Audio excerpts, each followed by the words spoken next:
Taxi FM.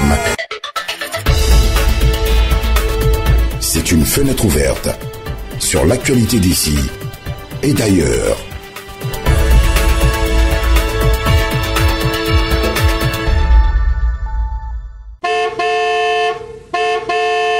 Madame, Messieurs, bonjour. Bonjour à tous. Nous sommes très heureux de vous retrouver ce vendredi matin sur la radio Taxi FM Lomé. Nous avons eu des soucis liés donc à la fourniture optimale de l'énergie électrique depuis hier soir. Les choses sont en train d'entrer dans les normes. Merci quand même d'avoir exprimé votre inquiétude et surtout votre solidarité vis-à-vis de la direction générale. Merci à vous tous. Taxi Presse de ce vendredi, c'est avec Abi Alpha Isotou, le patron de journal Le Rendez-vous, Credo Tété, le patron de journal Le Médium, Fabrice Pechesi, le patron de journal Le Libéral et Ferdinand Haïti, le patron du journal Alternative. Nous aborderons les questions essentielles de l'actualité socio-politique de notre pays. Vous le verrez. Bienvenue. Taxi FM 93.1. Nous avons très rapidement la une des journaux qui sont dans les kiosques ce vendredi. On va commencer par le quotidien Liberté qui évoque le compte-rendu de l'opposition sur le dialogue. La coalition dénonce le dilatoire du régime RPT Unir et s'oppose à un 4e mandat de Faure Gnassingbé. Vous lirez l'article dans le journal.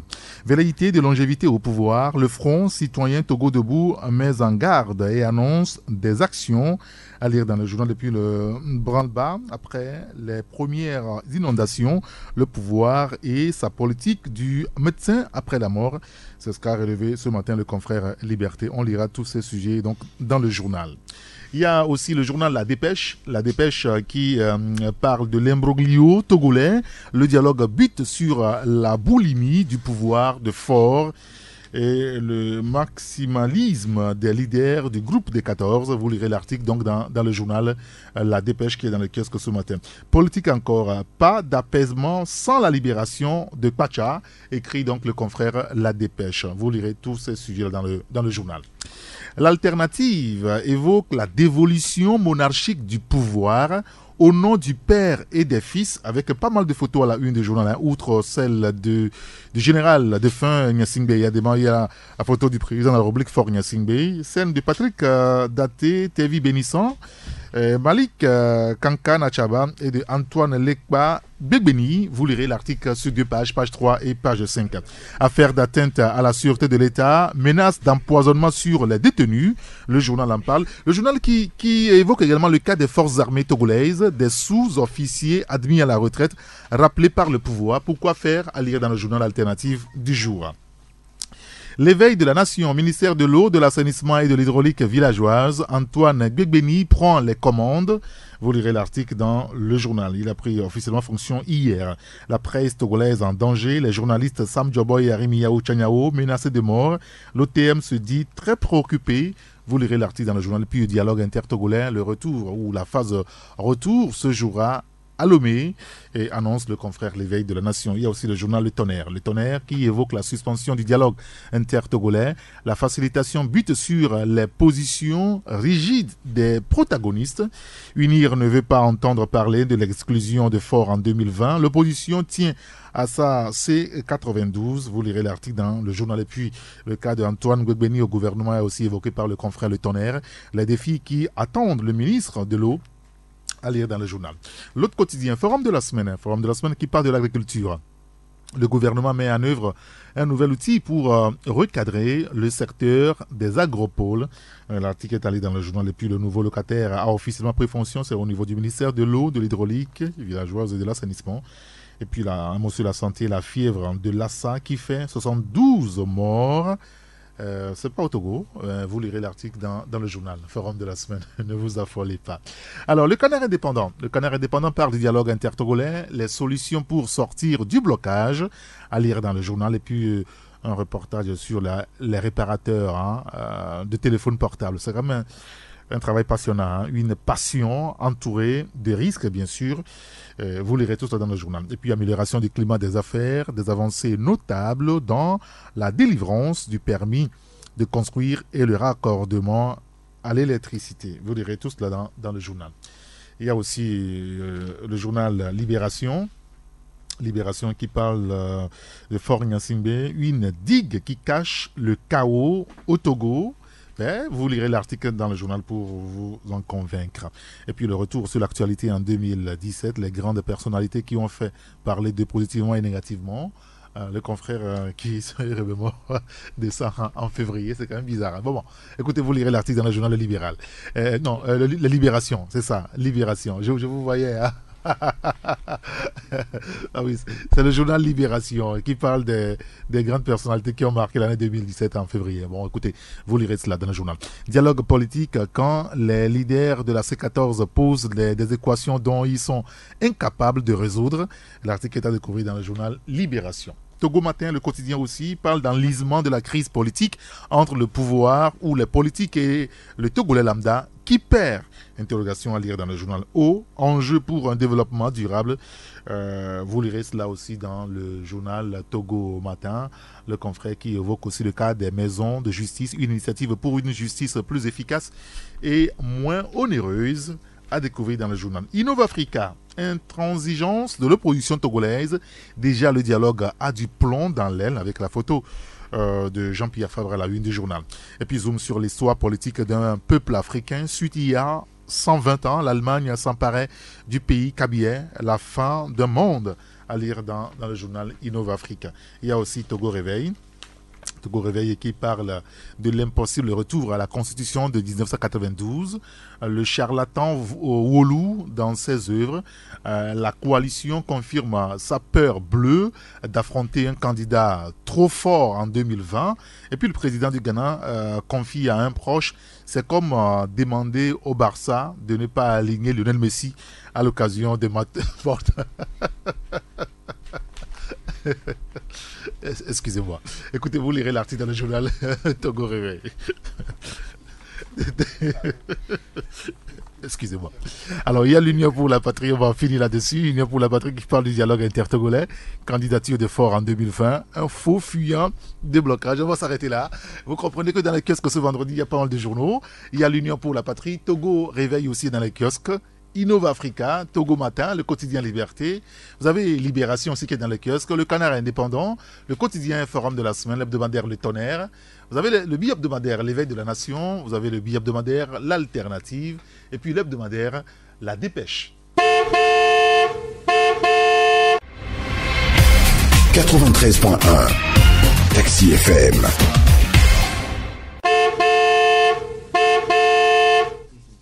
Retour en studio avec mes confrères Credo Tété, le patron du journal Le Médium. Bonjour Credo. Bonjour Eric, bonjour à tout le monde. Merci de nous avoir rejoints. Bonjour Fabrice Petiesi. Bonjour à toi Eric et bonjour à tous les auditeurs. Fabrice, merci. Abi Alpha, bonjour. Et bonjour confrère, bonjour à ta rédaction, à tous et ceux qui nous écoutent. Bon vendredi aux frères et sœurs musulmans. Bien sûr. Bonjour Ferdinand Haïté. Bonjour Eric et bonjour à tous les auditeurs. Vous savez qu'il y a quand même quelques grains de sable dans la machine ces derniers jours. Je voulais juste parler de la presse togolaise. Il y a l'OTM qui a sorti un communiqué cette semaine pour exprimer son inquiétude par rapport aux menaces qui pèsent sur certains de nos confrères, notamment Sam Djobo et Chanyao Arimiao, l'évêque de la nation et Nouvelle Opinion. Cette semaine, beaucoup de journaux en ont parlé, d'ailleurs sur les réseaux sociaux, cette information a circulé. Et pour en parler ce matin, nous avons au téléphone depuis Paris, Sam Djobo. Sam, bonjour.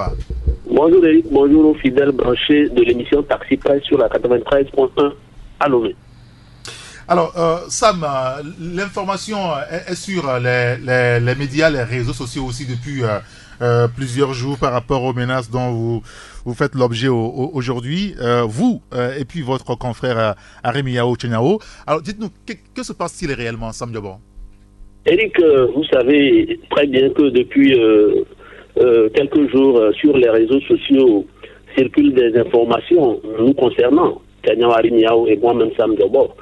En réalité, ces informations sont parties des messages audio faits en Kotokoli par des groupes activistes sur réclamant du PNP, oui. Parce que, vous savez, tout est parti avec un premier audio d'un groupe qui a l'habitude de sévir dans les groupes WhatsApp et qu'on appelle Tchobé for Freedom.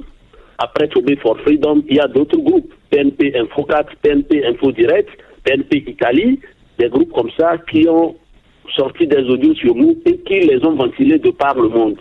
Et quand nous parlons, ce n'est pas quand nous parlons dans l'air, c'est des audios dont nous sommes en possession. Au-delà de ça, il y a eu des publications sur les réseaux sociaux, notamment Facebook et autres, où nos têtes ont été carrément mises à prix, demandant aux gens qui nous auraient vus, parce qu'ils auraient appris que nous sommes en voyage en Europe, et donc pour eux, compte tenu de nos positions, vous savez que nous faisons notre travail de façon objective, et compte tenu de la façon dont nous faisons notre travail, il y a certains esprits malins qui sont coutumiers du retour en arrière, qui ont estimé qu'il n'est pas question que Tchaniaou Arimiao et Sam Djobo aient telle prise de position ou telle autre. Et donc, ayant appris que nous sommes en Europe, parce que nous en avons l'habitude, c'est pas la première fois que Tchaniaou Arimiao et moi nous voyageons. Pour ceux qui nous connaissent savent d'abord que nous avons un siège commun, c'est quelqu'un avec qui je travaille très souvent. En mars dernier, on était à Paris, ici, pour la couverture électorale avec nos confrères de Libération. Et c'est justement avec nos confrères de Libération qu'il est encore question. On est venu pour un petit stage là-bas et profiter de voir nos familles. Et c'est en ce moment que des informations venant du groupe Togo et For Freedom et des groupes que je vous ai cités plus haut ont commencé par circuler, annonçant ou alertant les Togolais vivant en Europe de nous rechercher, notre lieu de résidence, de nous lapider d'œufs pourris, d'eau sale de cuisine, de poubelles, et même de ne pas nous laisser tranquilles, de nous mener la vie dure, si tant est qu'on arrive à détecter l'hôtel dans lequel nous résidons, parce que pour eux, le pouvoir en place nous aurait remis des mallettes d'argent pour venir acheter la conscience des Togolais qui vivent à l'extérieur et saboter la lutte dans laquelle l'opposition est.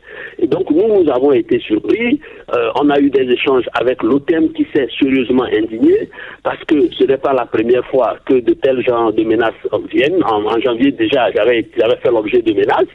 Et aujourd'hui, les menaces sont beaucoup plus sérieuses parce que si vous allez sur Facebook, vous allez vous rendre compte que nos photos ont été publiées avec la mention Wanted.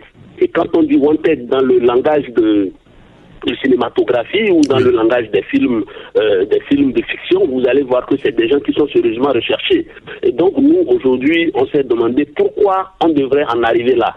Et le Togo a fait l'option de la démocratie, et la démocratie va avec la liberté de presse et la liberté d'expression.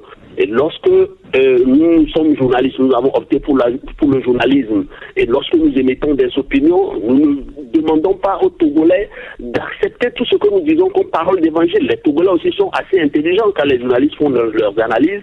Il leur revient de réanalyser ce que nous disons et de choisir dedans ce qui est bon et ce qui est mauvais. Aujourd'hui, ce qui nous arrive, c'est aujourd'hui Sam Djobo et Tchaniaou Arimiao. Demain, ça peut être d'autres journalistes. Et nous avons voulu, à travers la publication d'aujourd'hui, attirer l'attention de tous ceux qui sont des défenseurs de la liberté d'expression afin que les gens ne dorment pas. Parce que la presse, il est vraiment question de la presse togolaise est en danger.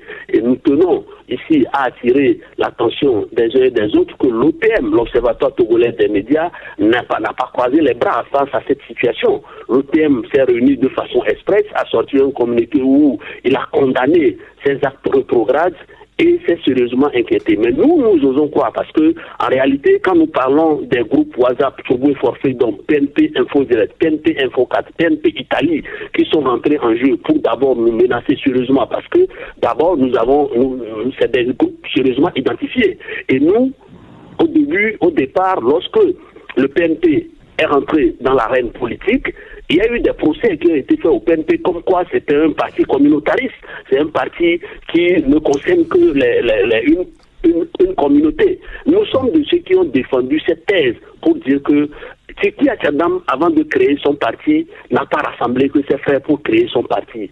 Et là, en outre, sa propre personne il s'est adjoint les services d'autres communautés pour qu'on puisse finalement lui donner le récépissé. Mais aujourd'hui, le comportement de ces activistes-là risque de nous démentir. Nous qui avons pris fait cause pour le PNP, pour dire que le PNP n'est pas un parti communautariste, parce que jusqu'à ce jour où des comportements de ce genre se passent avec des groupes qui se déclarent être proches de ce parti, nous avons pensé que c'est des comportements qui sapent ou bien qui réduisent les efforts de démocratisation ou bien même le nom du parti, parce qu'en réalité, on a parlé de parti national panafricain et il n'est pas question que des comportements de ce genre, des comportements où des gens d'une même communauté, pour des opinions, on peut demander aux gens de rechercher et de faire du mal à des gens pour leurs opinions. Et donc, nous avons estimé que depuis que cette histoire a commencé, là, on doit être à 8 jours. Aujourd'hui, on est vendredi, ça fait 8 jours que ça dure sur les réseaux sociaux, dans les groupes WhatsApp et partout dans le monde. On est appelé par tout le monde.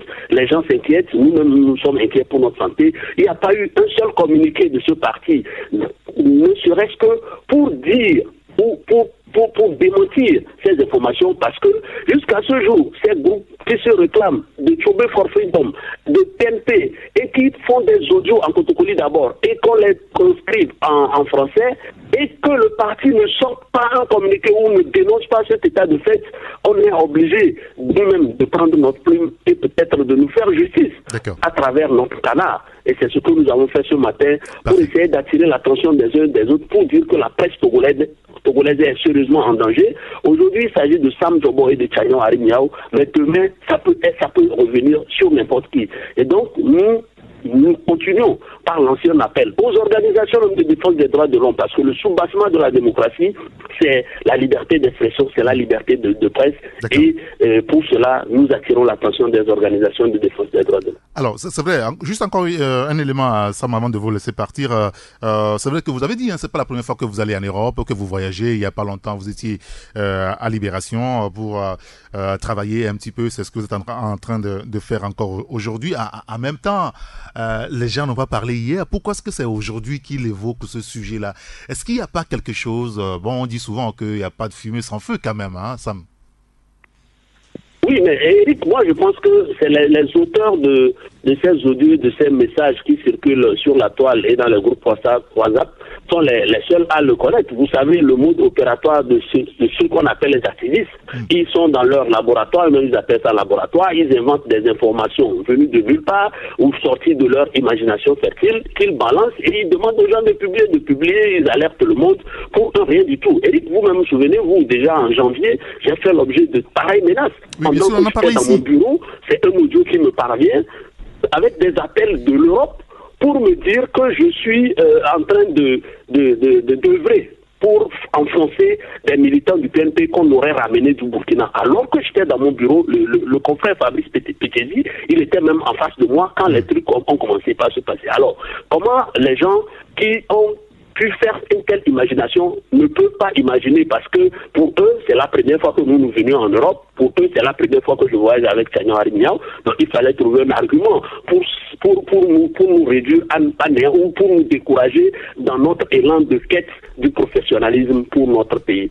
Et je profite au passage pour annoncer que moi, personnellement, je suis à mon 9e voyage en Europe, et depuis que je voyage, ça fait la 3e ou la 4e fois que je vis avec Tchagnon Harimiao en Europe, que ce soit en France, que ce soit en Allemagne, mais jamais, ils n'ont jamais écrit des trucs pareils sur nous. Peut-être c'est la première fois qu'ils apprennent que nous sommes venus en Europe, et comme ils ne savent pas qu'au loin du lien de confraternité, il y a aussi un lien de parenté entre Tchagnon Harimiao et moi. C'est pourquoi ils sont rentrés dans leur laboratoire pour sortir des informations pareilles, pour jeter de l'opprobre sur nous jeter à la vindicte populaire, afin que des comptes puissent être nous réglés, si tant est que nos analyses et nos opinions ne vont pas dans le sens qu'ils veulent. Très bien. Sam Djobo, on a compris l'essentiel. Hein. Merci quand même d'avoir été disponible pour nous pour revenir un petit peu sur ce sujet. Merci beaucoup, Sam Djobo. Merci, Eric. Bonjour aux confrères en studio. Bonne journée au Togolais. Allez, bonne journée à vous aussi. Merci, au revoir. À bientôt. Et voilà, retour en studio. Juste 3 minutes et on ne va pas épiloguer sur ce problème. Fabrice, c'est vrai qu'en janvier, on a évoqué ces cas de menaces qui pèsent sur les journalistes et ces 2 journalistes. On en a parlé longuement ici. Aujourd'hui, on n'épiloguera pas là-dessus, mais on va juste appeler à la tolérance des uns des autres par rapport aux analyses des journalistes. Oui, je crois qu'il a tout dit, et depuis le début de cette semaine également, on a beaucoup abordé ce sujet. Bon, pour tout dire, il faut que les gens comprennent que dans le monde actuel, vous ne pouvez pas avoir tout le monde qui pense la même chose. Oui. Donc forcément, même votre enfant que vous avez mis au monde peut à un moment donné sur certains sujets, ça peut être sur le plan religieux, politique ou autre, avoir une autre opinion différente de la vôtre. Donc c'est des situations qu'il faut accepter. Vous pouvez en débattre, vous entre-déchirer par rapport aux positions, aux propos que les uns et les autres traînent, mais aller jusqu'à menacer un individu pour le simple fait qu'il ne pense pas forcément comme vous, je crois que c'est condamnable sous tous les cieux qui se réclament démocratiques. Credo. Non, mais moi je dirais que c'est une situation assez triste. Donc cela relève encore les conditions de travail des journalistes togolais. Les gens souffrent d'accepter la diversité des opinions, et quand le journaliste fait son travail, donc je crois que le journaliste ne doit pas être inquiété dans l'exercice de sa profession. Donc, ce qu'on reproche à nos deux confrères, c'est d'être en mission pour aller peut-être déstabiliser la diaspora. Non, mais je crois... C'est ce qui est dit. Non, bon, mais voilà. c'est ce qui est dit. Nous tous, nous avons écouté les audios, nous avons écouté les traductions, nous avons lu ce qui a été publié sur les réseaux sociaux, mais il ne faut pas qu'on s'empresse pour prêter des intentions. Comme l'a dit Sam Djobo, nous avons eu à faire même des voyages ensemble en Europe, et ce n'est pas son premier exercice que de voyager et leur prêter des intentions, parce qu'au moment où les informations, les audios circulaient, Sam Djobo n'était pas en Allemagne, Sam Djobo était en Montauban chez un de ses petits frères, donc ensemble avec Tchaniao. Donc je crois que c'est peut-être parce qu'ils sont thèmes et que ces personnes-là se réclamant du PNP auraient estimé que en tant que thème, obligatoirement, ils doivent regarder dans la même direction, comme si nous sommes toujours à l'ère d'un parti unique. Donc il faut appeler aujourd'hui la tolérance. Oui, non seulement la tolérance, mais nous devons appeler aussi à la solidarité du monde des journalistes, parce que ce ne serait pas bien aussi qu'on dise que tel qui critique les actions du gouvernement soit inquiété pour ses opinions, pour ses avis. Donc nous leur souhaitons beaucoup de courage, et nous pensons que ce qui nous réunit en tant que professionnels des médias, c'est l'exercice, c'est l'éthique, la déontologie. Parfait. Ferdinand. Oui, moi je crois que aucun journaliste ne doit être menacé par rapport à ses opinions. Vous connaissez ma position. Chaque fois qu'un confrère a des soucis avec des gens parce qu'il aurait tenu telle ou telle position, il faut condamner. Il faut condamner et il faut en appeler, comme tu l'as dit, à la tolérance, mais aussi à la vigilance des confrères eux-mêmes.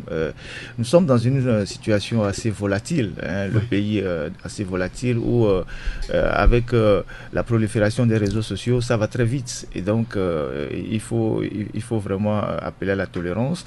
Nous venons ici, nous faisons les débats, les gens pensent qu'on est des ennemis, on sort ensemble, on rigole, les gens nous regardent, ils disent mais on ne savait pas que vous rigolez comme ça. C'est le débat, chacun exprime ses opinions, et puis après la vie continue, c'est tout.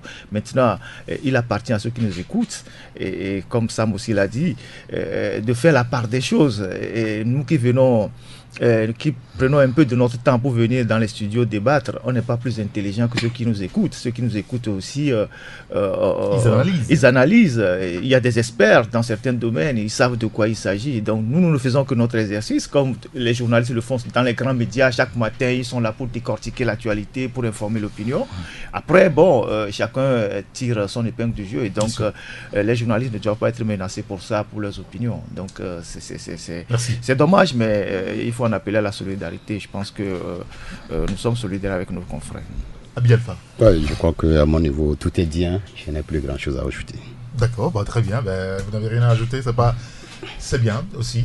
Merci à vous. On va aborder d'autres sujets de l'actualité. Je voulais que nous commencions par cette nouvelle nomination au niveau du ministère de l'eau, de l'assainissement et de l'hydraulique villageoise, le gouvernement de Faure Gnassingbé qui s'agrandit au moment où certains Togolais demandent à ce qu'on balaie le gouvernement de Classou, parce que pour eux, c'est celui qui n'aura rien fait pour le peuple togolais. C'est en ce moment que le président de la République juge bon d'ajouter un autre ministre. Comment est-ce que vous analysez cela, Fabrice?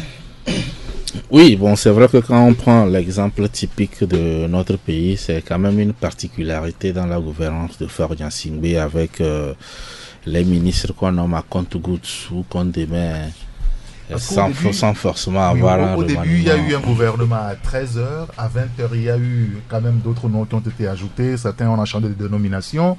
Le lendemain, il y a eu un autre, il semble-t-il, qui s'est plaint quelque part, et puis on a mis son nom là-dedans. Et puis, depuis depuis que ce gouvernement est là, il y a des gens qui sortent, il y a des gens qu'on met dedans surtout on met dedans. Oui. On a sorti un aussi, à Yassor, entre-temps. Oui, seul. Et on avait fait entrer d'autres personnes également. Bon, donc c'est pour cela que j'ai dit que c'est quand même une particularité par rapport à la gouvernance Faure Gnassingbé qui procède ainsi. Et bon, tout porte à croire qu'aujourd'hui, la liste du gouvernement n'est pas encore définitive. À tout moment, quelqu'un peut sortir ou quelqu'un d'autre peut entrer. Et parfois, on peut se poser la question de savoir, bon, qu'est-ce qui urgeait pour qu'on en arrive à un portefeuille ministériel. Ça peut se comprendre dans la mesure où on peut se dire aussi, puisqu'il y a aussi des ministères un peu longs, enfin, qui ont des ministères au long portefeuille. Par exemple, quand vous prenez celui du développement à la base, je crois que il y a pas longtemps également, on a dit alléger un peu, céder une partie à, ça doit être à Madame Massi qui est secrétaire d'État. Il y a eu aujourd'hui, bon, le ministère de l'eau, assainissement, ça existait avec le général Nandia. En temps, ça a disparu, on avait partagé ça à d'autres ministères. Bon, est-ce que peut-être sur le terrain, on se rend compte que il y a un problème d'efficacité qu'il fallait carrément en faire totalement un portefeuille? Vous avez vu, ça s'est passé également avec le tourisme. Oui, bien sûr. Le tourisme. Avec monsieur Igbe, Iou, Atibé, voilà, qui est également venu à la tête. Peut-être qu'un jour aussi, le ministère de la Défense finira par avoir un preneur, un ministre, puisque depuis le départ de Faure Gnassingbé, on n'a plus un autre ministre de la Défense. Ça voudrait dire que c'est toujours possible d'élargir le gouvernement. Mais moi, ça m'amène à faire une petite analyse. J'ai toujours dit que former un gouvernement au Togo, surtout sous Faure Gnassingbé, ce n'est pas une chose facile. Et j'ai toujours argumenté pour dire que la formation d'un gouvernement au Togo, si ailleurs ça semble se faire, même avant les élections, on a déjà une idée de qui peut prendre tel portefeuille, si tel gagnait. Ici, c'est pas forcément le cas. On a vu avec. Parce que beaucoup ont servi le régime. Oui, on a l'impression que beaucoup bousculent au portillon. Il y a beaucoup de réseaux qui s'affrontent. Ils se racontent même que parfois c'est entre la présidence et la TVT. On rappelle celui qui tient l'enveloppe qui contient la liste des membres du gouvernement de revenir pour des réajustements et tout cela. Et je me dis, c'est pour cela, il y a des moments où lorsque les confrères annoncent des remaniements ministériels, moi je doute. Je doute parce que c'est un exercice. Vous avez vu Faure Gnassingbé qui a déjà fait 2 mandats. Pour un 3e mandat, il a mis du temps pour former son gouvernement. Donc ça voudrait dire que ce n'est pas facile. Nous sommes dans un pays où tout le monde veut être ministre. Les anciens veulent rester à leur place. Il y a aussi des nouveaux qui toquent à la porte, qui veulent également y entrer. Alors finalement, est-ce qu'il a trouvé cette stratégie pour faire progressivement son gouvernement en amenant les gens one by one? C'est ce que je me dis. Abi Alpha, qu'est-ce que cela vous inspire? Bon, tu sais, il n'y a rien de plus difficile qu'un partage d'un gâteau. La composition du gouvernement au Togo, ça n'a jamais été ce que nous connaissons dans d'autres pays. Quand ce n'est pas forcément les compétences qui répondent pour que quelqu'un soit nommé, tu comprends que c'est un peu difficile. Le confrère vient de le dire. Très souvent, c'est par rapport à ce que tu as fait pour le parti, ce n'est pas par rapport à ce que tu peux faire pour la nation. Et les gens oublient que c'est-à-dire plus on se fait entourer dans un gouvernement. Non, en même temps, quand on est ministre, on sert la nation, pas le parti. Je viens, plus on se fait... On est d'accord là-dessus d'abord. Plus on se fait entourer des compétences, des technocrates qu'il faut, des gens qu'il faut à la place qu'il faut, parce qu'on a un parti majoritaire qui gère le pays, plus on a des compétences comme ça, plus le parti a le vent en poupe. C'est ce que je crois savoir. Mais ici, très souvent, vous avez vu les micmacs qu'il y a eu au dernier, c'est-à-dire à l'application du gouvernement, de ce gouvernement. En l'espace de 24 heures, il y a eu 3 modifications de la même liste. Tantôt on ajoute, tantôt on modifie la charge d'un portefeuille, tout ce que vous savez. Donc, moi, ça ne me surprend pas parce que je leur ai dit que si on était dans un environnement... On nomme Eric par rapport à ce qu'il peut faire, je comprendrais. Mais quand on nomme Eric par rapport à d'où il vient, qu'est-ce qu'il a fait pour nous, est-ce qu'il est un des nôtres? Donc quand on doit répondre à toutes ces questions avant de nommer quelqu'un, sachez que ça va être du tâtonnement du début jusqu'à la fin, quoi. Ça ne me surprend pas. Credo, ça vous surprend vous?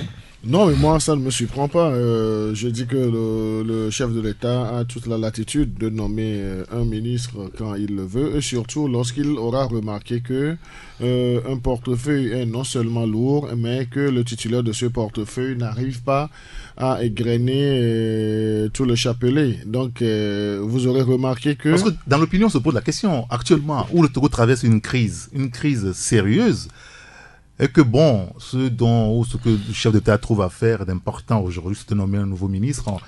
Il y a certains Togolais qui se disent, mais que fait-il là? Il se fout de notre gueule ou quoi? Non, mais je crois que c'est une analyse que je respecte. Mais est-ce que c'est parce qu'il y a crise politique que le pays arrête de fonctionner? Non, pas du tout. Parce que malgré la crise politique, donc je crois que le gouvernement, les ministres continuent leurs activités. Donc ils sont en train d'honorer leur lettre de mission.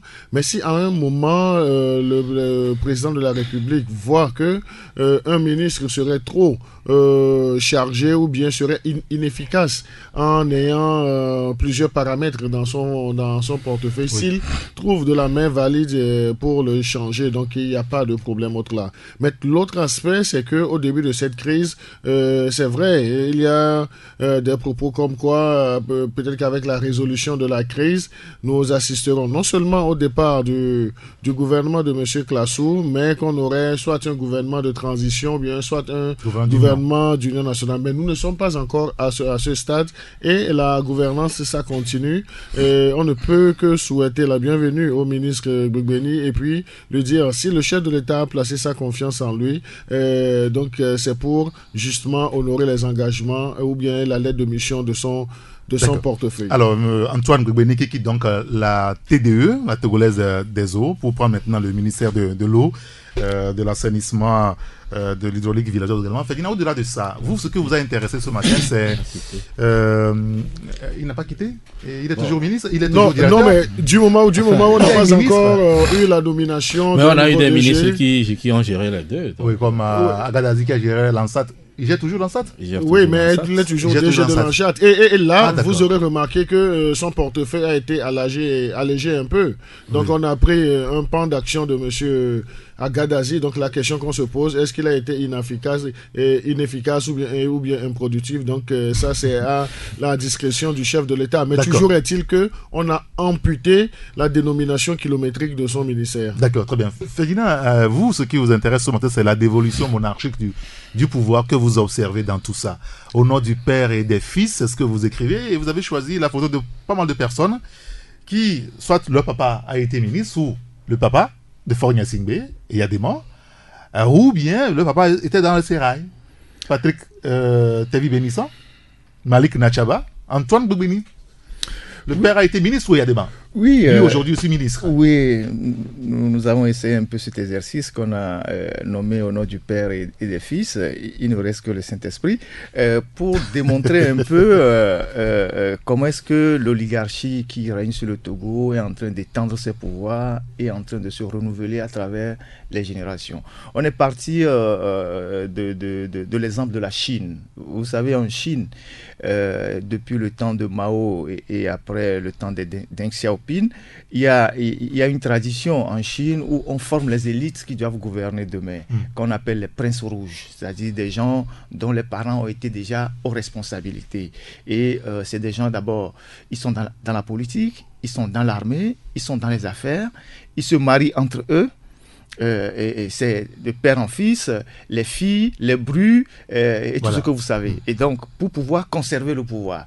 Alors, dans le Parti communiste chinois, il y a toujours une guerre entre ces princes rouges-là et une autre branche qu'on appelle la Ligue de la jeunesse du Parti communiste, qui, eux, viennent beaucoup plus des milieux modestes et tout. Aujourd'hui, le symbole parfait des princes rouges en Chine, c'est l'actuel président Xi Jinping, dont le papa a été un des grands dignitaires du Parti communiste. Alors, quand on transpose cette pratique chinoise sur notre territoire, on voit bien que depuis que M. Faure Gnassingbé a pris le pouvoir, toutes les promotions qui se font, aussi bien sur le plan politique dans le milieu des affaires que dans l'armée, c'est des gens dont les parents avaient été déjà aux responsabilités. Et ce que nous faisons aujourd'hui, ce n'est que la partie visible de l'iceberg. En réalité, si on doit exposer tout, vous serez très effrayés dans tous les domaines. Ah oui, aujourd'hui? Oui, dans tous les domaines. Pire que ce que vous avez déjà écrit ce matin? Pire que ça. C'est-à-dire que c'est plus colossal que ça. Nous abordons juste la face visible de l'iceberg en réalité, ce que les gens peuvent regarder rapidement. Quand vous prenez par exemple le pouvoir aujourd'hui, vous prenez Faure Gnassingbé, vous avez autour de lui beaucoup de ses frères qui sont à la présidence, qui sont des conseillers, Mé Gnassingbé, Lala Gnassingbé, Yvonne Gnassingbé, il y en a plein qui sont conseillers, chargés de mission et tout, et qui vivent sur le dos de l'État, c'est-à-dire qui profitent des avantages liés à leur titre et tout. Et quand vous prenez les familles alliées, vous voyez le monsieur Gbengbeni qui vient d'être nommé, oui, qui est le beau-frère de monsieur Faure Gnassingbé, dont le père fut déjà ministre au temps de Eyadema. Vous avez Patrick Daté-Bénissan, qui est le secrétaire général de la présidence. Les gens oublient que son père était ministre des Finances 2 ou 3 reprises sous Eyadema. Il a été gouverneur du Togo à la BAD, à la BCAO et puis au FMI. Et un matin, il a disparu avec de l'argent, s'est retrouvé au Canada et tout ça, de l'argent du contribuable. Aujourd'hui, il est secrétaire à la présidence. Vous avez Natchaba, qu'on ne présente plus. Malik. On sait tout ce que le père, président de la jeunesse, le père représente jusqu'à ce jour. Le fils est à la relève. On a cité le cas des Bagnan. Ogamo Bagnan, qui dans les années 60 était un instituteur d'école, qui est devenu le plus grand milliardaire du Togo après avoir géré des sociétés d'État comme l'OPAT, l'OTP et tout, qui s'est constitué une fortune colossale, dont il n'a investi rien dans son village. Les enfants sont à l'extérieur. Aujourd'hui, ce sont ces enfants qui ont créé la société Théolis, qui donne de l'Internet au Togo avec l'appui du père. Vous avez les fils Eklo, l'histoire d'Eklo, si vous le savez, c'était le secrétaire général du... Bagnan fut d'ailleurs ministre de l'Intérieur à l'époque de Eyadema. Oui. Et vous avez Eklo, qui est le fils de... Kounal Eklo, secrétaire exécutif du RPT, ceux qui ont mis en œuvre la pratique de l'animation populaire. Vous connaissez cette histoire, oui. Ablo 5 millions, Pima 10 millions et tout ça. Et donc, le fils aussi, ils ont fait l'extérieur. Donc, un des fils qui s'appelle Robert Eklo, qui a fait Georgetown avec Faure Gnassingbé, qui connaît d'ailleurs bien le parcours de Faure Gnassingbé, et qui a aussi associé à la société Théolis. Vous avez mademoiselle Assi, qui est nommée secrétaire d'État, qui est la fille du colonel Assi, qui est l'ancien chef des renseignements de gendarmerie, qui a eu des problèmes avec Eyadema, qui est parti en exil, qui est rentré et qui a repris du service discrètement, toujours dans les renseignements. Actuellement. Vous avez le ministre Dogbe, qui n'est plus aux affaires, dont le père était maire de Kara et fut ministre de l'Agriculture au temps d'Eyadema, qui a été aussi ministre des Postes et télécommunications et tout. Donc la liste est longue et quand vous rentrez dans l'armée, vous voyez aussi que ceux qui c'est pareil dans l'armée. C'est pareil dans l'armée. Ceux qui ont aujourd'hui les responsabilités au niveau de certains garnisons, certains chefs de commandement, certaines unités opérationnelles, leurs pères-parents étaient aussi des compagnons d'Eyadema. Et c'est à partir de là qu'ils ont eu la chance d'aller au collège militaire et ils ont eu aujourd'hui, ils sont aux affaires. Maintenant, quand vous rentrez dans le milieu des affaires, tous ces gens-là ont leurs proches, leurs enfants, leurs épouses, leurs maîtresses qui ont créé des sociétés, qui ont créé des entreprises et qui prennent des marchés à travers des procédures obscures de passation de marché dans tout le pays, fourniture des articles à l'État à des coûts de milliards, importation de nourriture, d'engrais et de tout ce que vous savez. Et donc, quand vous voyez tout ce système-là, c'est un système qui met le pays en coupe réglée dans une situation de corruption systémique. Alors, ça pour dire qu'en réalité, nous vivons sous un régime monarchique. Mais c'est clair, mais dans tous ces aspects.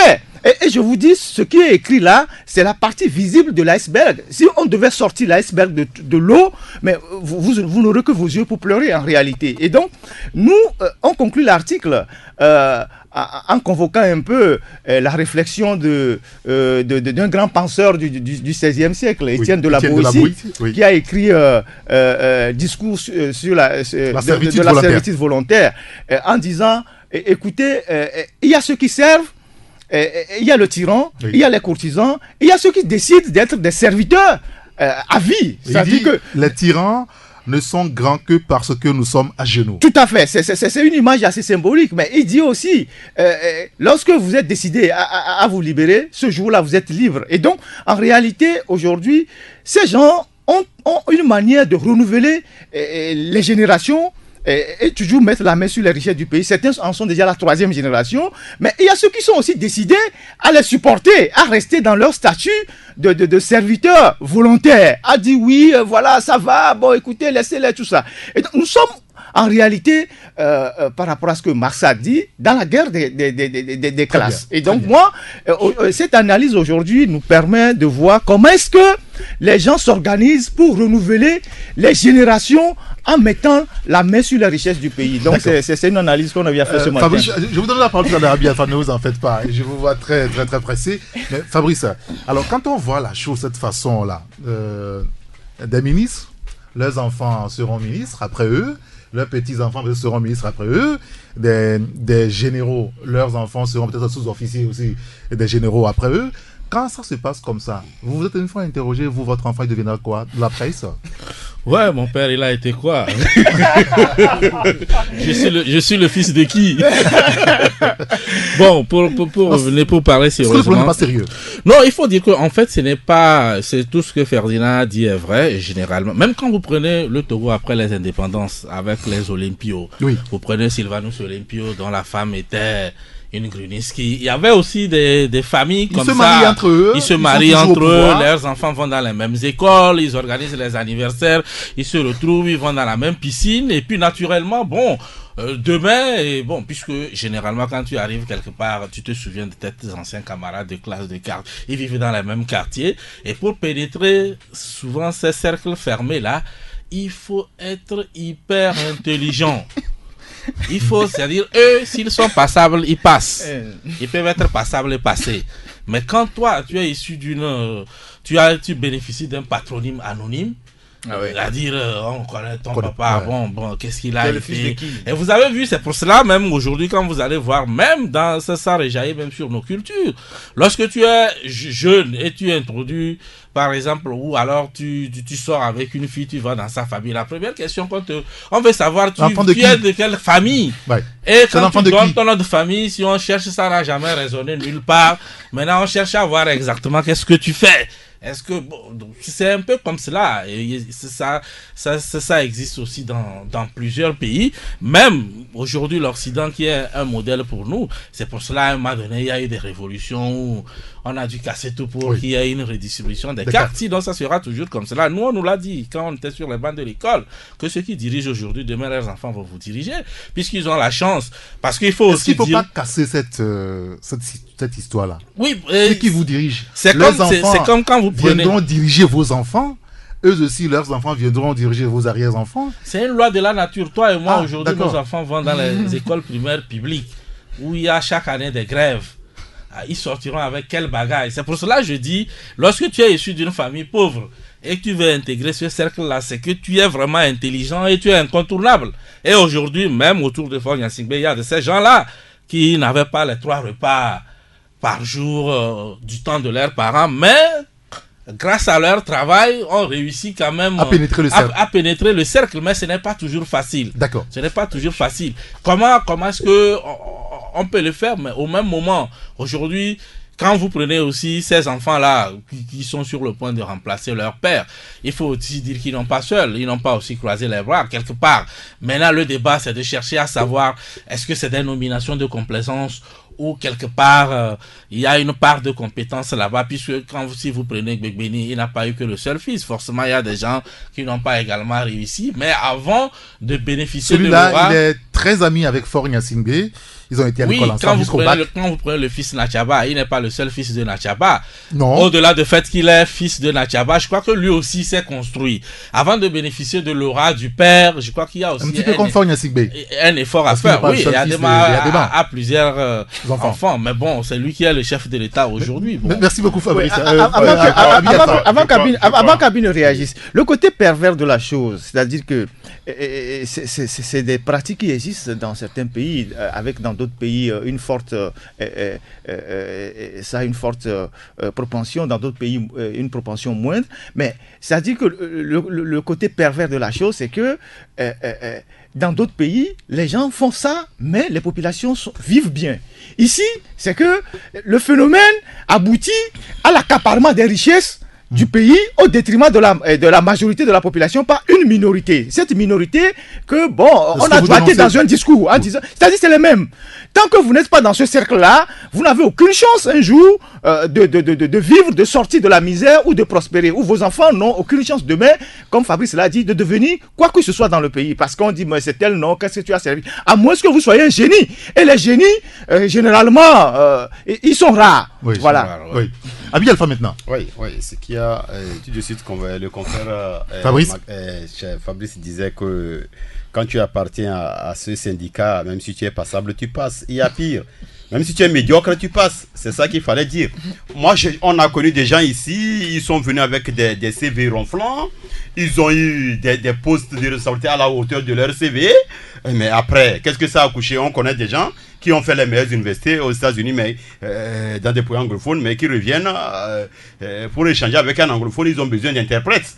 Ça fait problème. Non, mais comment ça? Ça fait problème. Je ne peux pas sortir d'une des meilleures universités aux États-Unis et venir être au stade ici. Et puis pour que je parle avec quelqu'un qui est venu d'anglais, je cherche Eric pour venir servir d'interprète. Ça fait problème. Ça remet en cause mes diplômes. Nous avons ça actuellement au pays et les gens sont en train de gérer de grandes responsabilités par rapport à ça. Nous avons aussi vu des femmes qui sont venues, on les a donné des attributions, après elles-mêmes sont revenues dire non, en fait, il n'a pas fréquenté ici, mais plutôt ceci. Alors qu'au départ, ça fait partie des avantages sur lesquels on a vanté leurs compétences avant qu'ils ne soient nommés. Nous avons connu ici aussi, quand vous touchez un peu le cadre de l'armée, quand notre tout le temps, beaucoup me disent, moi si je suis descendant de cette, si mon papa était militaire, j'aime pas un papa militaire ni une maman. Je me rappelle même un jour mes enfants me demandaient dans la voiture si j'ai fait l'armée parce que je m'entends avec tous les soldats. J'ai dit c'est pour qu'on s'entende avec quelqu'un, il faut le comprendre dans son milieu. Oui, bien sûr. Ça fait que quand tu regardes notre armée débat en haut, quand l'armée se fait représenter quelque part, c'est des valeurs. Quand nos officiers se lèvent pour prendre la parole, c'est des valeurs. Mais nous avons aussi connu des chefs d'état-major qui ont dirigé ici, mais qui n'ont pas fait l'école d'état-major. Ça fait problème. Et quand cette anomalie-là arrive, vous arrivez, par exemple, avec les officiers français, quand on prend la parole, vous n'avez pas droit à la parole. Parce que vous savez très bien que l'armée française, il y a une grande coopération militaire entre l'armée et la France. Donc, quand tu vois ces anomalies-là, ça fait problème. Et quand les gens s'organisent pour s'échanger des biens et services sur cette base, et que ça accouche du fiasco, ça fait problème. Pour revenir à la nomination, cette dénomination là, il faut aussi dire que les gens sont beaucoup plus soucieux de la géopolitique que de la compétence. Qu'est-ce qu'on peut faire? Plutôt d'où on vient. C'est beaucoup plus de la géopolitique. On vous dira que bon, d'où la région d'où vient ce dernier ministre, on vous dira que bon, quand on regarde, on va dire qu'il y a plus de ministres là-bas. Ou bien que le ministre qui était là-bas s'est éteint. Donc nous aussi, il nous faut un ministre par rapport à ce que nous sommes. Et on prend quelqu'un comme ça, même si on n'est pas sûr de son affaire, c'est-à-dire sa compétence, on vous largue et c'est le pays qui prend un coup. Quand vous regardez tous les départements de la République, que ce soit l'éducation, la santé, tout ce qui est gestion publique de la chose, regardez ceux qui gèrent et regardez les résultats sur le terrain, ça fait problème. Si c'est sur cette base que les gens s'organisent pour gérer la République et accoucher de ça, c'est problème. Je vous rappelle tout de suite, la caisse de sécurité sociale, elle a été gérée pendant longtemps par Monsieur Wala. Il a fait 15 ans, c'est-à-dire il est allé en retraite 15 ans après de quitter ce poste-là. Vous savez pourquoi? C'est parce que à certains postes sensibles, il faut des hommes sûrs pour déposer. On a dû vraiment prendre le temps pour chercher un homme sûr. On a fini par trouver une dame. Mais l'autre truc que les gens ne savent pas, c'est que cette boîte-là, qui ne gère pas normalement l'argent de l'État, mais l'argent des fonctionnaires, cette boîte-là doit beaucoup d'argent. Pas moins de 200 milliards. L'État doit pas moins de 200 milliards à cette boîte. Or, s'il vous plaît. Reste de voir. Exactement. 328 milliards. L'État doit 328 milliards à la caisse. Exactement. Moi, mes informations tenaient 200 milliards. Donc, si vous pensez que j'exagère, je dis non, moi peut-être. Donc, l'État doit plus de 200 milliards d'après mes sources à la caisse. Or, l'argent de la caisse, ce n'est pas l'argent de l'État, c'est l'argent des fonctionnaires. C'est pourquoi les fonctionnaires meurent. La dernière fois, une femme se plaignait à Kara que sa pension, c'est 10 000 francs. Après un poste qu'elle a occupé, ça fait problème. Les gens se sont organisés pour gérer de façon, je ne sais pas comment, et ça accouche vraiment des fiascos. Vraiment, si c'est ça leur stratégie, ça a échoué. Nous allons marquer une pause avant de donner la parole à Credo sur le studio. On va marquer une pause et on se retrouve juste derrière après. Enfin. Taxi FM, la seule radio d'information continue.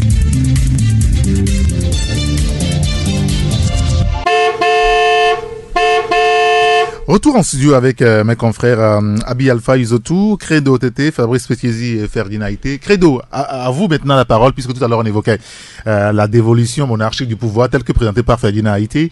Les enfants qui remplacent leur père, leurs enfants qui les remplacent, leurs petits-enfants qui remplaceraient leurs enfants, ainsi de suite, que ce soit en politique. Aujourd'hui, on le voit au sommet de l'État, dans les milieux des affaires. Abi évoquait également le cas au niveau de l'armée. Quelle est votre analyse sur ce sujet-là? Non, mais moi je crois que l'article de Ferdinand Ité a tout son intérêt. Donc ça a posé le vrai problème aujourd'hui. Si nous prenons, ce n'est pas c'est aussi l'autre problème de notre cité aujourd'hui. Oui, la cité dans son ensemble, parce que vous verrez même dans les secteurs des affaires, donc si celui qui prospère, peut-être que son aîné ou bien son oncle a déjà prospéré et il le tire vers le haut. Donc voilà un peu la situation malheureusement qui déteint sur disons l'humeur sociale, et cela fait également des aigris. Et aujourd'hui, moi j'ai eu à le dire sur un média. C'est-à-dire que les gens, les Togolais certains ont le sentiment que jamais on y arrivera. Non, mais tant que ça se passe comme ça. Oui, je vais te poser la question. Quel gâteau nous avons vu dans ce pays sur sur qui tu peux te reposer autre là. Personne. Donc à ce niveau-là, donc c'est toi-même qui t'es construit. Mais est-ce que l'avenir, comment est-ce que tu l'entrevois et autres là? Mais il y a des gens qui vont peut-être que ces aînés, ces barons ont déjà leurs enfants qui font les grandes écoles de journalisme que nous n'avons pas eu comme opportunité, mais qui viendront. Qui reviendront demain pour être nos ministres, pour être les professeurs là. Donc ça, c'est une situation qui nous concerne. Donc je ne voudrais pas qu'on... Mais ils ne vont pas nous prendre le ministère de la parole quand même. Non, le ministère de la parole, nous l'avons. Même s'ils décident de nous prendre le ministère de la parole, peut-être que nous deviendrons des pasteurs, parce que c'est également le ministère de la parole. Mais c'est dire que la situation est assez inquiétante, parce que lorsqu'on parle de l'égale répartition des richesses, voilà aussi des actes qu'on doit essayer de prohiber pour ne pas donner un sentiment de révolution aux gens en ce qui concerne les affaires de la cité. Donc là, l'article a tout son intérêt et on doit encore creuser autre là. Moi, malheureusement, mes parents se sont débrouillés, mais ils ne sont personne. Donc j'ai l'obligation de faire comme ce ministre-là, de mettre en jeu tout ce qu'on appelle le génie et puis la gnose pour pouvoir arriver à ce stade-là. Mais le risque, c'est quoi? Même si tu te débrouilles, tu fais de ton mieux, à un certain niveau, tu es bloqué parce que tu n'as pas le mot de passe, tu n'as pas le code barre et autres là, et puis tu n'arrives pas à franchir le palier que tu as devant toi. Donc c'est comme si ce sont des marches d'escalier.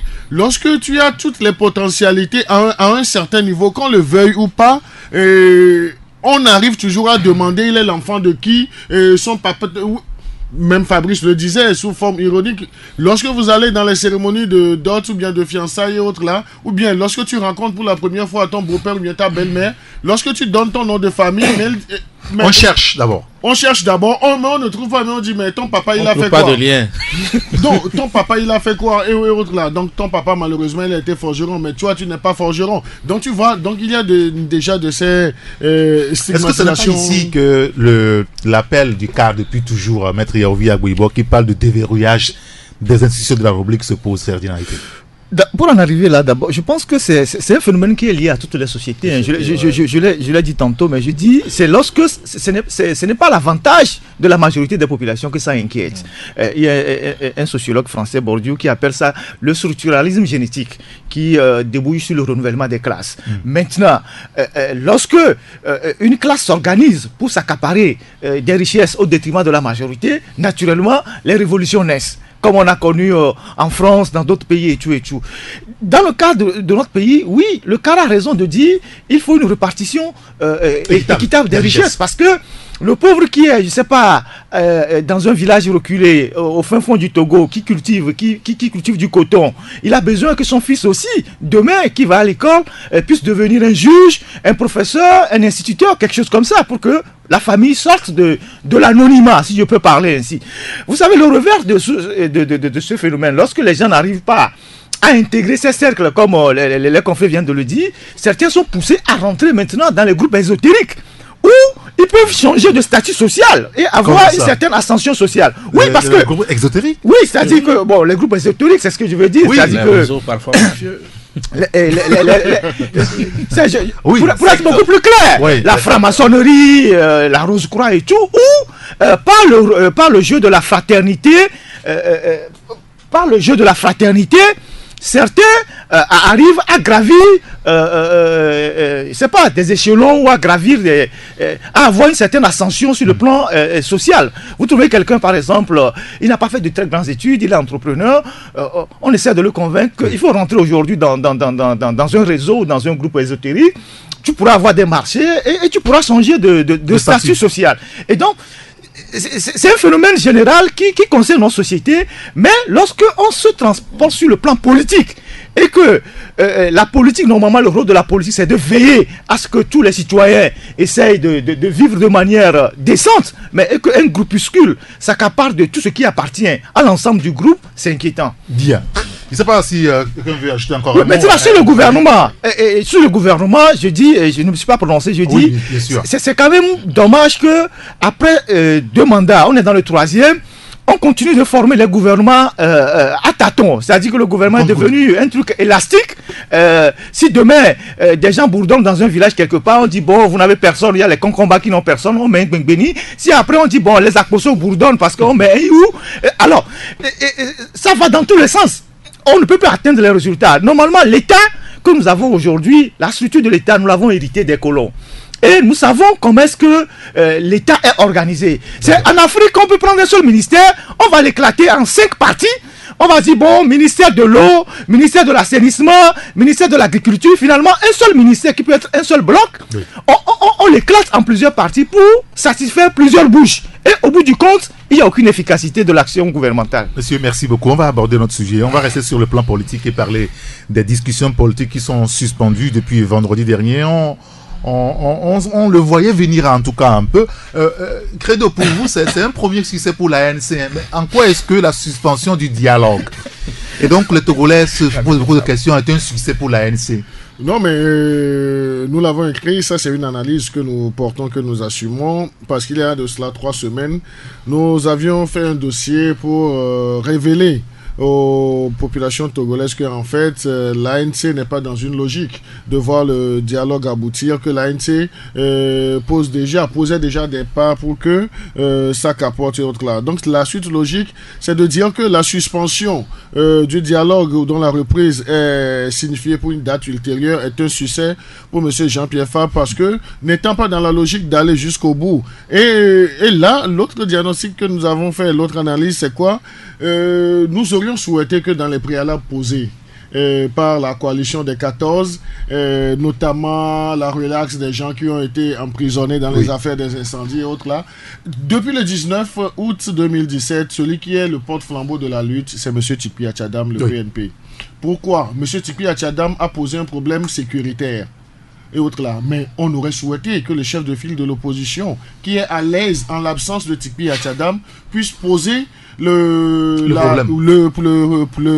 problème et obtenir les garanties sécuritaires pour que M. Tikpi Achadam puisse participer également à ces discussions, parce que la contestation générale est venue de lui, mais c'est lui également qui a parlé du retour à la constitution de 1992 dans son intégralité, parce que au moment où M. Jean-Pierre Fabre et l'ANC et leur coalition, leur alliance avec Mme Adjamagbo parlaient de la nécessité d'opérer les réformes et autres là, c'est Tikpi Achadam qui a amené ces 2 thématiques et autres là. Mais comment est-ce que on peut envisager ce dialogue sans la présence de M. Tikpi Achadam? Donc, nous avons dit, du moment où, pour nous, ça c'est une analyse que nous portons, pour nous, l'ANC n'est pas dans une logique unitaire, ou bien l'ANC a d'autres caractères cartes à cela jouer. L'ANC qui aujourd'hui c'est la suspension, mais on ne sait pas. Vous et nous, on ne peut pas dire que le dialogue va reprendre dans tel jour ou là. Nous sommes en train de faire des spéculations parce que comme quoi on a eu l'information que le facilitateur, le président ghanéen serait parti pour 2 semaines et autres là, et que dès son retour de sa visite d'État, donc il va reprendre le dialogue. Mais n'oublions pas que le dialogue togolais n'est pas contenu dans le cahier de charge du président ghanéen parce que il y a les problèmes ghanéens. Donc c'est dire on ne peut pas tabler que dans 2 semaines de la date de suspension, ce dialogue pourra reprendre et autres là. Donc là, voilà ce que nous avons dit. Et en parlant de succès pour la ANC, donc c'est dire, n'étant pas dans la logique véritable de voir ce dialogue aboutir, une suspension serait assimilée à un premier succès. Alors, ce matin, le confrère Liberté, quand même, revient sur le compte rendu tel que présenté par la coalition hier en conférence de presse. La coalition qui dénonce le dilatoire du régime RPT Unir et s'oppose à un 4e mandat de Faure Gnassingbé. Alors, peut-être ce qu'on ne dit pas beaucoup, c'est que la coalition a l'intention d'organiser des meetings ces prochains jours. Et Abi Alpha, hier dans votre publication, vous écrivez que le peuple n'a que faire des meetings. Vous ne voulez pas que la coalition, ceux qui l'ont mandaté d'une certaine façon, elle aille rendre compte de la situation actuelle, surtout le blocage qu'on observe là? Bon, je crois que...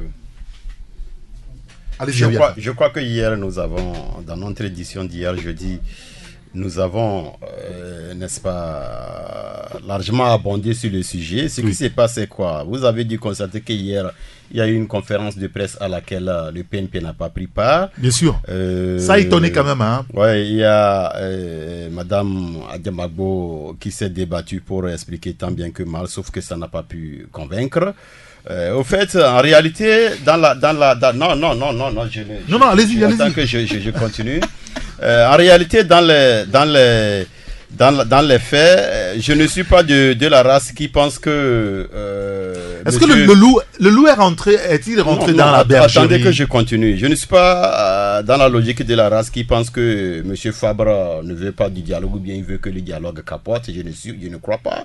Quand tu le vois prendre la parole et puis vu sa démarche depuis le début jusqu'à présent, il n'a pas l'air de quelqu'un qui peut avoir ses intentions. Je ne suis pas d'accord avec le confrère Credo. Sauf qu'à l'intérieur, une lutte a commencé.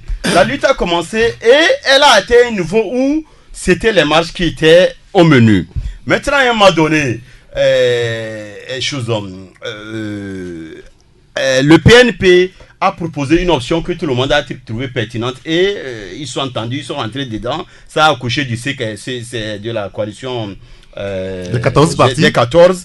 Et depuis là, c'était des marches qu'on a vues.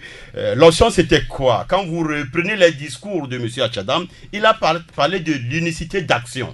Ça ne veut pas dire que les 14 partis se sont fondus pour devenir un parti politique, mais ils sont mis ensemble pour des besoins précis à des moments précis. Donc, si à un moment donné, le PNP estime que l'action dans laquelle l'action dans laquelle la coalition veut rentrer ne rentre pas dans son agenda, c'est normal que il ne participe pas à cela. Donc vous allez voir que dans quelques quartiers à Lomé, l'ANC notamment a commencé actuellement des meetings. Le PNP n'est pas dans la logique FDR des aussi. meetings. Le PNP estime que là où on est arrivé, ce n'est plus des meetings. Comment la coalition qui a mobilisé plus d'1 million dans la rue demande aujourd'hui aux gens de faire les meetings? Ce million d'âmes-là vont tenir sur quel terrain? Secondo, on nous a parlé de 3 villes, Mango, Bafilo et Sokodé, qui sont sous siège militaire jusqu'à présent. Les militaires, quand ils prennent mal un tasse de café qui n'a pas bien digéré, ils peuvent aller encercler un quartier. Frapper les gens. S'il vous plaît, c'est ce qui se passe. Là, devant à Quarto, on ne comprend pas le pourquoi les militaires sont venus. Ils sont venus. Ouais, il y a un café mal digéré. Ça a écrit une croix dans la tête. Ils vont, ils encerclent. S'il vous plaît, ils encerclent.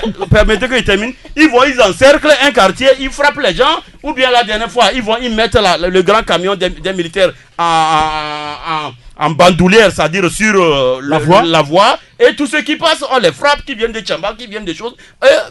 C'est pour vous donner des preuves que jusqu'à il y a 72 heures, la ville est encore sous siège. Et ça fait pas des recommandations que vous avez posées pour que sur le plan national, la vie politique reprend normalement. Maintenant que vous avez fait un programme de meeting sur tout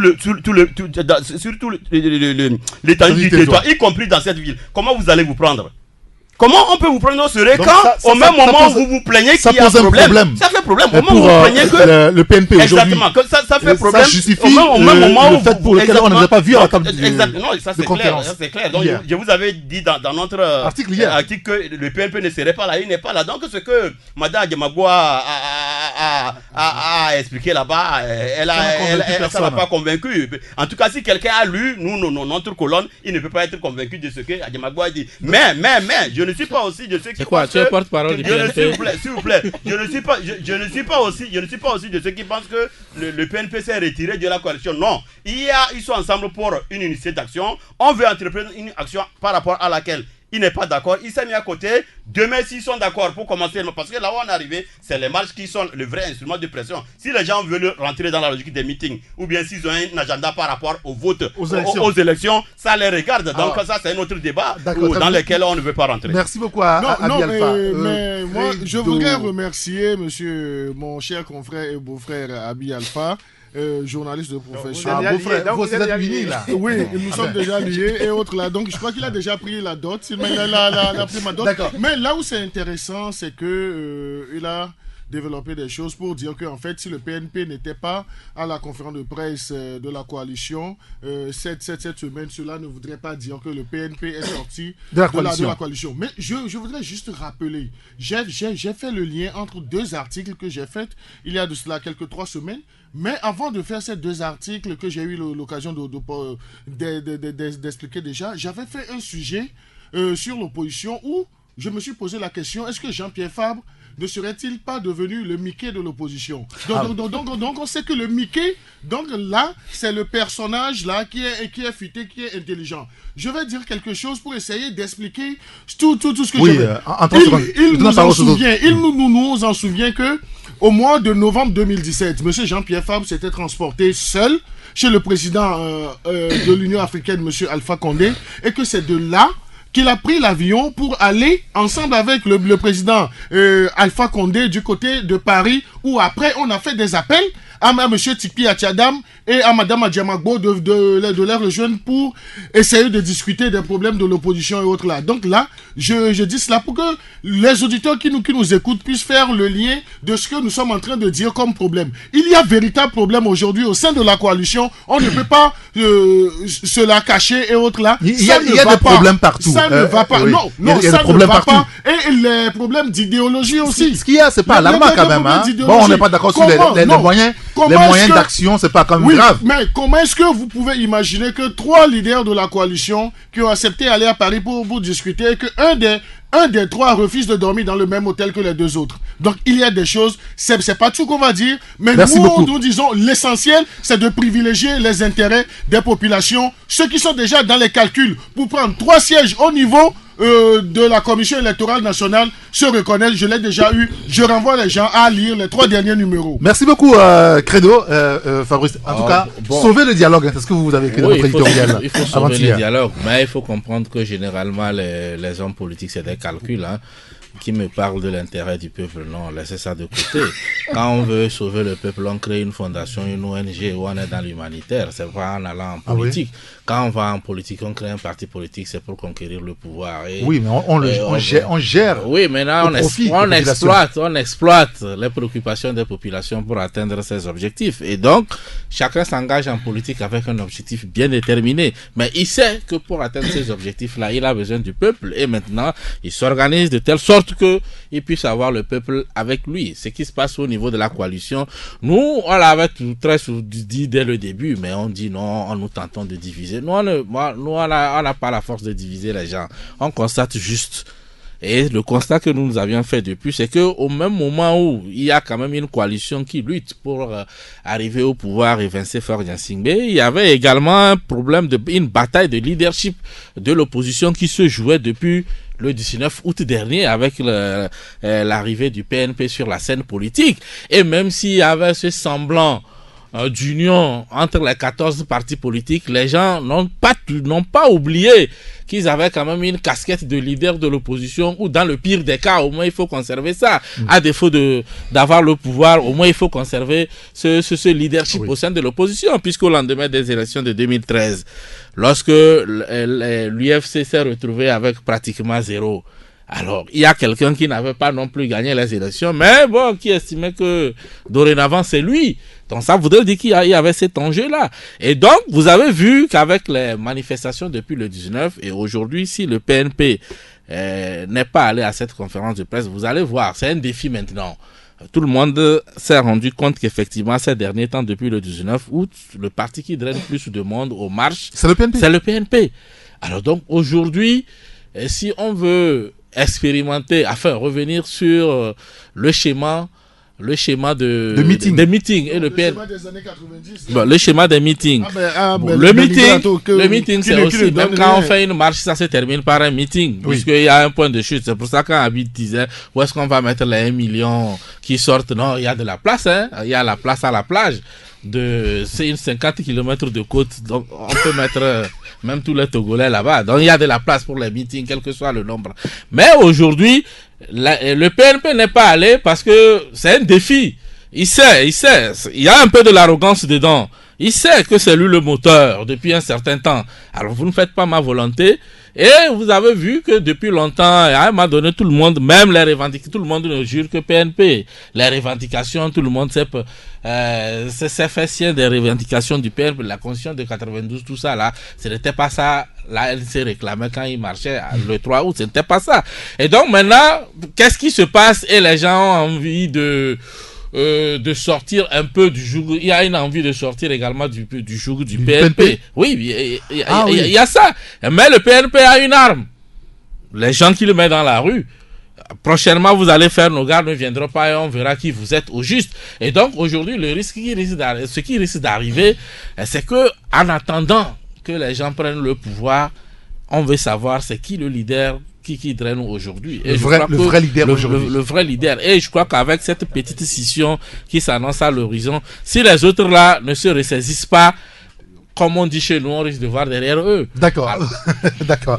Alors, Ferdinand, oui, vous, déjà mardi passé, vous avez parlé de la suspension des travaux des discussions avant le fiasco. Vous êtes un prophète de malheur. Bon, pour vous, le chèque est déjà là. La politique se fait avec la raison.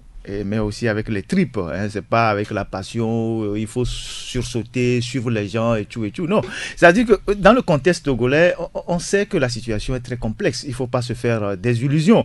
Si le président ghanéen a suspendu les travaux et on a dit parce qu'il avait un voyage, ça c'est l'alibi.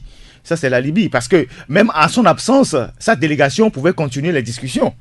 D'ailleurs, il n'était même pas souvent là quand le ministre Kandapa et Daniel Oseye, tout le reste, continuaient la discussion. S'il a dû partir, c'est parce que justement, ils se sont heurtés à un mur infranchissable. Il est excédé. Voilà, en disant, bon, mais on vous laisse le temps de réfléchir, peut-être beaucoup plus le pouvoir, et puis après on reviendra. C'est de ça qu'il s'agit. Et puis, Credo l'a dit, il n'est pas seulement élu pour venir s'occuper des problèmes du Togo. Vous savez, si le président ghanéen passe plus de temps ici, l'opinion ghanéenne va commencer par lui demander des comptes. Il dit, mais écoutez... surtout l'opposition. Même l'opinion en général. Ils vont lui demander, mais qu'est-ce que tu vas foutre là-bas? C'est vrai que si ça bouge au Togo ici, ça peut déteindre sur le Ghana, mais en même temps, vous êtes chef d'État pour rester au Ghana. Quand on dit qu'on va faire le dialogue sur 10 jours, ça ne veut pas dire que pendant les 10 jours, le président ghanéen va laisser ses activités pour s'occuper du Togo. Et donc, ça, c'est ce qui est derrière la suspension que les gens ne veulent pas dire en disant, bon, il avait un agenda chargé. Et l'agenda était chargé, mais ces hommes pouvaient rester ici. La preuve, certains de ces ministres ont fait le tour de la région pour rendre compte au chef d'État, puisque le président du Ghana est mandaté par les chefs d'État de la CEDEAO. Donc, voilà comment... Un compte rendu a été déjà fait. Oui, a été déjà fait par des ministres du président ghanéen au chef d'État qui sont passés chez Bouhari et chez les autres. Donc, voilà comment ça se passe. Pour dire que la situation Togo préoccupe l'ensemble de la région. Maintenant, il ne faut pas se faire d'illusions. Moi, quand je dis les choses, parfois, les gens pensent que... Est-ce que le fiasco est déjà là, Ferdinand? Il ne faut pas se faire d'illusions. Vous savez, je vais vous dire une chose. Moi, je le dis en toute honnêteté. Les gens peuvent faire les interprétations qu'ils veulent. C'est une certitude historique. On ne tourne pas la page des régimes comme les nôtres sans passer par une zone de turbulence. Ne vous méprenez pas. L'histoire n'a jamais été comme ça. Même au Burkina, où il y a eu Blaise Compaoré qui a régné 30 ans seulement, pour partir, il y a eu quelques jours de turbulence. Donc, il ne faut pas croire que cette histoire-là va finir comme ça, comme une lettre à la poste. Non, il y aura des périodes de difficulté pour le pays. Ça, il ne faut pas se faire d'illusions. Le dire ne veut pas dire qu'on appelle le malheur sur le pays. Non. Le dire, c'est de dire aux gens, c'est comme ça que ça se passe. En même temps, il faut être optimiste par rapport aux discussions qui sont menées aujourd'hui. Mais la manière dont les discussions se passent, vous ne pouvez pas espérer grand-chose de ça. Je ne sais pas si parce que les deux partis sont solidement campés sur l'opposition. Et chacun avec ses forces. Aujourd'hui, on voit bien que, bon, on vient de le décrire, qu'au niveau de la coalition, il y a des divergences de méthodes. Bon, ce n'est pas encore des problèmes de fond, mais c'est des divergences. Certains disent on va faire meeting, d'autres disent non, il faut qu'on retourne aux marches. Bon, ça crée des divergences. Espérons qu'ils vont s'entendre, mais la manière, parce que le gouvernement lui continue de préparer le processus électoral. On vient de nommer les présidents de CELI, et c'est aussi une méthode du gouvernement pour prendre dans le piège ceux qui ont déjà fait l'expérience parlementaire. Parce que les gens, à un moment donné, vont se dire, bon, mais si la rue ne nous donne rien, il vaut mieux sauver ce qu'on avait déjà à l'Assemblée. Donc, c'est le piège du gouvernement. Est-ce que certains seront tentés dans la coalition de franchir le pas en disant, bon, écoutez, nous, on sort de la rue pour retourner à l'opposition légale? C'est-à-dire, on va aller aux élections pour sauvegarder, pour sauver ce qu'on peut sauver. Est-ce qu'il y a de sa velléité aujourd'hui? Credo semblait le dire à peu près. Est-ce qu'il y a de sa velléité? Même si des gens ne le disent pas ouvertement, c'est une analyse qu'on peut faire en disant, mais écoutez, les gens sont au Parlement depuis 5 ans. Et on sait que la fin du processus... on sait que c'est un calendrier électoral. C'est une obligation constitutionnelle, oui. L'élection législative. Ce n'est pas comme les locales où on peut le fixer à quand on veut. Mais pour les législatives, c'est une obligation constitutionnelle. Donc dans 6 mois, dans 3 mois, on va faire les élections législatives. Est-ce que certains prendront le risque de boycotter?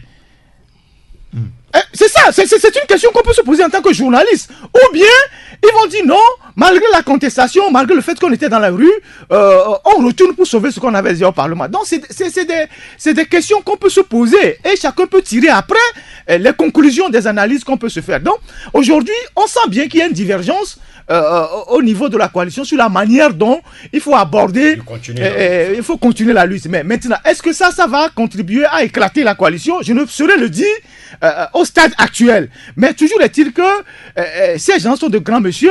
Il faut leur dire la vérité les yeux dans les yeux en disant les Togolais ne sont pas sortis dans les rues depuis 6 mois. Ils n'ont pas été bastonnés depuis 6 mois. Les gens ne sont pas morts depuis 6 mois. Les gens ne sont pas partis depuis 6 mois en exil pour que, bon, à la fin, ils puissent servir ce qu'ils sont en train de servir à la population. Sinon, la sanction à un moment donné sera très terrible. Je crois que pour le moment... Est-ce que le bout du tunnel est proche? Oui, je pense que pour le moment... Il y a lieu d'espérer aujourd'hui. Ils s'entendent sur l'essentiel. Par exemple, ce qu'ils disent devant le camp d'en face, devant le médiateur, pendant le dialogue. Je crois que jusqu'à présent, il n'y a pas de divergence. Il n'y a pas de charançon. C'est-à-dire tous parlent de la même voix, ils revendiquent la même chose. Et puis, ici, c'est que certains estiment qu'il faut faire des meetings. Et derrière les rideaux, on peut interpréter ces meetings-là comme étant une façon de s'apprêter à rentrer dans la logique des élections.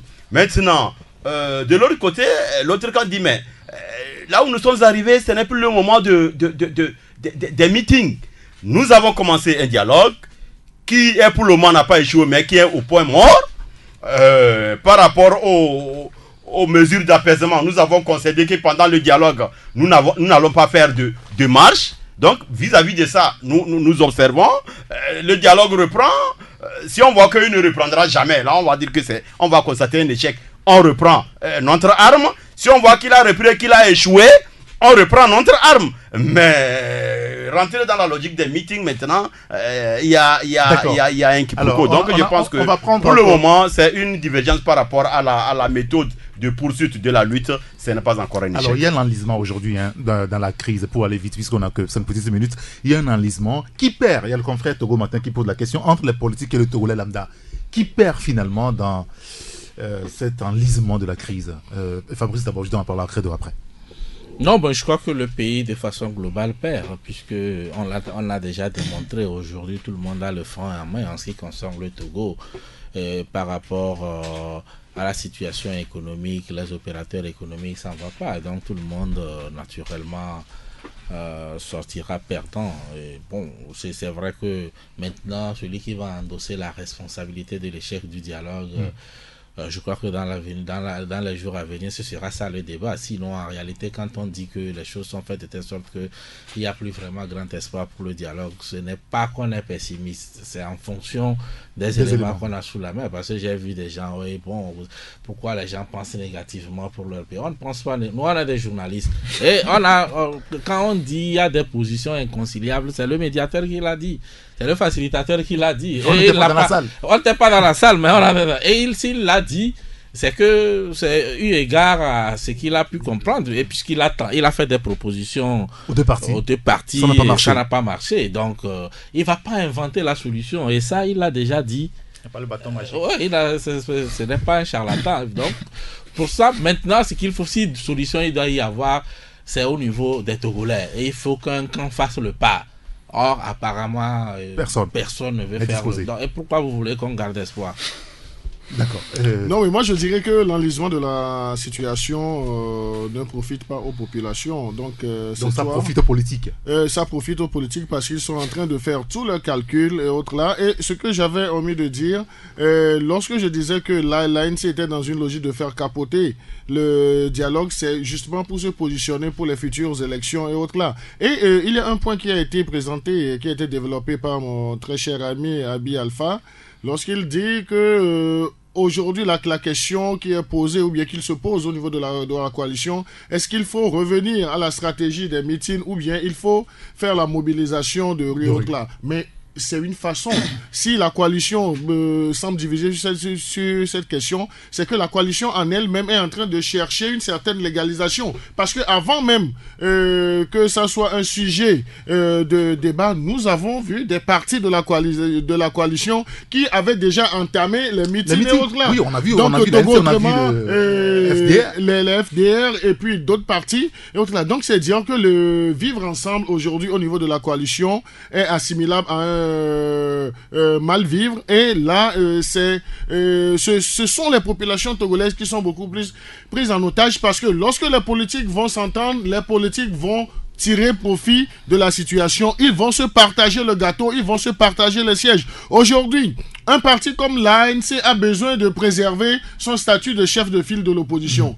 Il nous en souvient également, Eric, que nous avions fait un article au journal Le Médium il y a 2 mois où nous avions posé cette problématique de la suprématie ou bien de la force, de la capacité de mobilisation du PNP. Lorsqu'on avait écrit « Le rouge écrase lamentablement l'orange et autres là ». Donc le rouge c'est le PNP, l'orange c'est le parti de M. Jean-Pierre C'était de la provocation. Non, c'était pas de la provocation. Des fois vous glissez un petit peu sur le terrain de la provocation. Non, c'est pas le terrain de la provocation, mais il faut anticiper, il faut faire des analyses et autres. C'est là où donc, aussi... Là, non, attendez.